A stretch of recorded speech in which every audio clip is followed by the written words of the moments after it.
2018 Ford Expedition Review. It used to be sufficient just to be expansive and tough. In those less complex days, the corpulent Expedition and significantly bulkier Excursion wandered the suburbs like two vast grown-up children, fighting with the Suburban and its variations, offering by the fistful. What's more, all of a sudden, huge was insufficient. Automakers made sense of how to make the wallowiest SUVs move. Refinement, quietness, and quality materials invaded the section. Have you seen a mid-trim Tahoe of late? Covered the identifications and it'd go for an Escalade inside idea from a couple of years prior. You can have everything: space freight, the capacity to tow an oil tank car, Wi-Fi, and even a speck of off-road ability.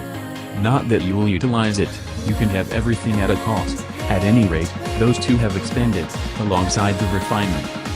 Incidentally, the Expedition was left in favor of the street. It's not clear precisely when it quit being a class pioneer, however dumping the V8 in 2015 wasn't sufficient to move the needle. That progression's now. It's stage mate, the Lincoln Navigator, either ousted or is an intense contender to the Cadillac Escalade, contingent upon your point of view and preferences. That it's truly set an indistinguishable breath from that uncontrollably effective extravagance SUV is a major, colossal jump forward.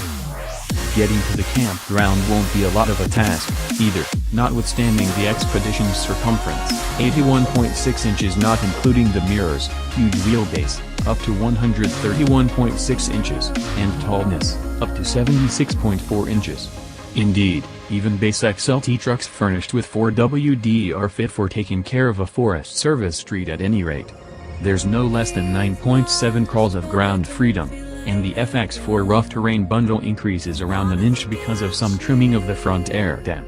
Select either the FX4 or the towing bundle, and you'll get an electronic constrained slip raise differential, which helps if it's sloppy or sandy, as does the landscape administration programming. FX4 likewise incorporates 7 slide plates underneath, which you'll need in the event that you figure you may need to test the apparatus breakover edge. We ran a short course that was an ideal recreation of a marginally gnarly unchanged Timberland street, with 20% levels, free soil, and shapes. The Expedition did fine, and in the event that you require more than the capacity to go outdoors up in the mountains, you most likely need an alternate truck. One that you wouldn't fret pinstriping on overhanging branches purpose on touching the Expedition's wide flanks. In the interim, in the event that you have an expansive family, think the Suburban is a bit excessively imagined looking, and you have excessively trailer to haul behind a Sequoia or Armada, this is your thing. So we should talk money, since you'll require a reasonable piece to saddle one up. A short wheelbase XLT begins at $52,980. That is a touch more than a 2018 Chevy Suburban LS with the 5.3-liter V8, which will run you $51,445.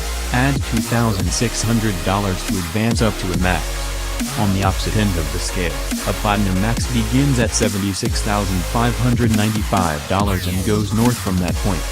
Head trim comes in at $66,125, still well south of the SWD Platinum Expedition. Plus motivations etc. and with the general mishmash, and things get much fuzzier. The Suburban doesn't have a perfect turbo V6 motor or a freeback hub, both of which represent a portion of the value distinction. What's more, in all honesty, the Suburban simply doesn't drive, and also the Expedition. For Ford, this is an upset that brings the Expedition once again into importance, as well as the distance to the front of the class. In the event that you can locate a superior huge, customary SUV, we suggest you get it. Until at that point, the Expedition is top dog.